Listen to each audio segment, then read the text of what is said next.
ماں باپ کے ساتھ آپ کا سلوک ایسی کہانی ہے جو لکھتے آپ ہیں، لیکن آپ کی اولاد آپ کو پڑھ کے سناتی ہے۔ جب دنیا والے تمہیں گھٹنے ٹیکنے پر مجبور کر دیں تو یہی بہترین وقت ہے سجدے کا۔ اگر میرا علم مجھے انسان سے محبت نہیں سکھاتا تو ایک جہل مجھ سے 1000 درجے بہتر ہے۔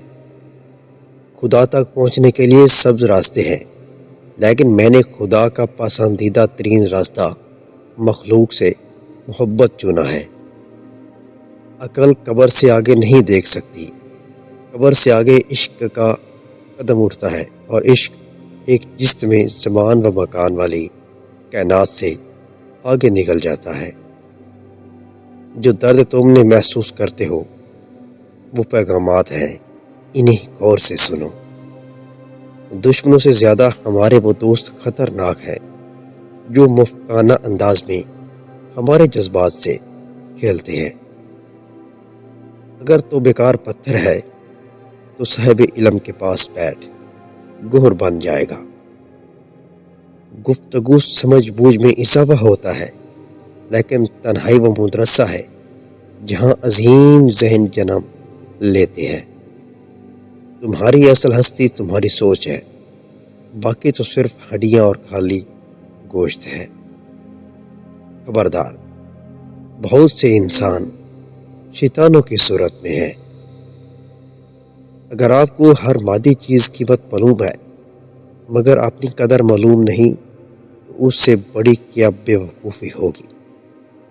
انسان اپنے اندر چھپی ہوئی نفسانی خواہش کی وجہ سے برے لوگوں سے مغلوب ہو جاتا ہے۔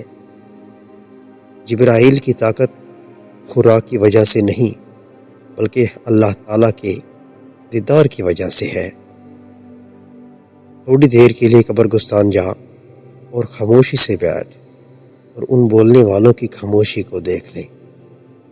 اس دنیا میں کوئی خزانہ سانپ کے بغیر، کوئی پھول کانٹے کے بغیر، اور کوئی خوشی غم کے بغیر نہیں ہے۔ مولانا رومی سے کسی نے پوچھا، زہر کیا ہے؟ ہر وہ چیز جو ہماری ضرورت سے زیادہ زہر ہے، جسے قوت، دولت، اقتدار، بھوک، لالچ، محبت اور نفرت شامل ہیں۔ درویشوں کے علاوہ دنیا کے باقی لوگ بچوں کی مانند ہیں جو کہ دنیا کے کھیل میں مگن ہیں۔ 1000 قابل انسان مر جانے سے اتنا نقصان نہیں ہوتا جتنا کہ ایک احمق صاحب اختیار ہونے سے ہوتا ہے۔ خبردار، بہت سے شیطان انسانوں کی صورت میں ہیں، بس ہر شخص کے ہاتھ میں ہاتھ نہیں دینا چاہیے۔ ہر فرد کسی خاص مقصد کے لیے پیدا ہوتا ہے۔ مقصد کے حصول کی خواہش سے پہلے ہی اس کے دل میں رکھ دی جاتی ہے۔ میں نے بہت سے انسان دیکھے ہیں جن کے بدن پر لباس نہیں ہوتا، اور بہت سے لباس دیکھے ہیں جن کے اندر انسان نہیں ہوتا۔ اپنی آواز کی بجائے اپنی دلائل کو بلند کیجیے۔ پھول بادل کے گرجنے سے نہیں، برسنے سے اگتے ہیں۔ اکیلا رہنا بری صحبت میں رہنے سے بہتر ہے۔ پرسکون وہ ہے جس کو کم یا زیادہ کی فکر نہیں۔